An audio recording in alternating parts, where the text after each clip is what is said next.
Municipal కార్మికులకు మార్చి నెల జీతాలు తక్షణమే చెల్లించాలని, అలాగే 14 రోజుల సమ్మె కాలానికి సంబంధించిన వేతనాలు విడుదల చేయాలని డిమాండ్ చేస్తూ నెల్లూరు నగరపాలక సంస్థ ఎదుట సిఐటియు ఆధ్వర్యంలో municipal workers and employees union ధర్నా నిర్వహించింది.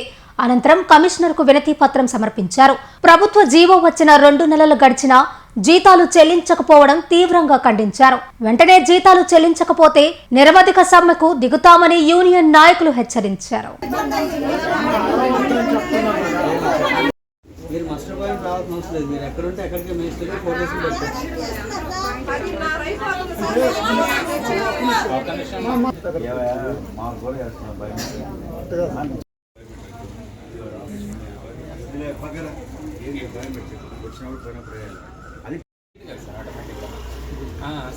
సివిల్ చేస్తారు పాన్ కార్డు వాళ్ళు లేదు కదా ఇచ్చారు కదా సార్. ఆ రోజు ఇన్స్ట్రక్షన్ ఇచ్చారు. వాళ్ళని అడిగితే మాది కాదు. నెల్లూరు నగరపాలక సంస్థలో ఆప్కాస్ లో దాదాపు 1250 మంది కార్మికులు, 160 పైపు చిలుకు డ్రైవర్స్, అదేవిధంగా అండర్ గ్రౌండ్, అదేవిధంగా ఇంజనీరింగ్ కార్మికులు పనిచేస్తున్నారు.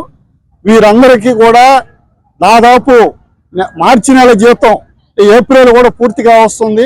ఇంతవరకు మార్చి నెల జీతం చెల్లించలేదు. అదేవిధంగా గత 14 రోజుల సమ్మె సందర్భంగా ఇక్కడ ఉండేటువంటి కమిషనర్ గారు, నెల్లూరు రూరల్ ఎమ్మెల్యే గారు మంత్రి నారాయణతో చర్చించి 14 రోజుల సమ్మెకాలం జీతాలు చెల్లిస్తామన్నారు. దానికి సంబంధించి రాష్ట్ర ప్రభుత్వం నుంచి కూడా జీవో ఇచ్చారు. రాష్ట్ర ప్రభుత్వం నుంచి జీవో ఇచ్చి దాదాపు 2 నెలలు పూర్తిగా వస్తున్నా సరే ఇంతవరకు కార్మికులకి 14 రోజుల జీతాలు చెల్లించలేదు. 14 రోజుల జీతాలు చెల్లించలేదు. పైగా మార్చి నెల జీతం కూడా చెల్లించలేదు. ఫలితంగా ఈరోజు మున్సిపల్ కార్మికులు అందరూ కూడా దళితులు, గిరిజనులుగా పనిచేస్తున్నటువంటి కార్మికులు, ఏ రోజు జీతం ఆ జీతంతోనే బతికేటువంటి కుటుంబాలు పోషించుకుంటున్నటువంటి వాళ్ళు ఈరోజు ఇంటి అద్దెలు కట్టలేక ఖాళీ చేయమంటున్నారు.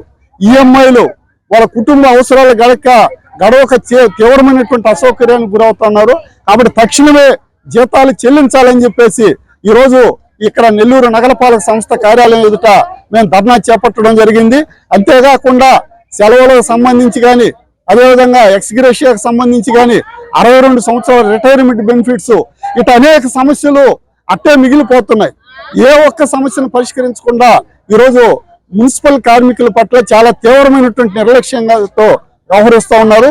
ఇప్పటికైనా సరే 14 రోజుల సమ్మెకాలం జీతం, అదేవిధంగా మార్చి నెల జీతాలు చెల్లించాలని చెప్పేసి మేము సిఐటి ఏపీ మున్సిపల్ వర్కర్స్ గా డిమాండ్ చేస్తున్నాం. లేదంటే నిరోధక సమ్మె లేకపోయేదానికి కూడా వెనకాడబోమని చెప్పేసి ఈ సందర్భంగా తెలియజేస్తా ఉన్నాం.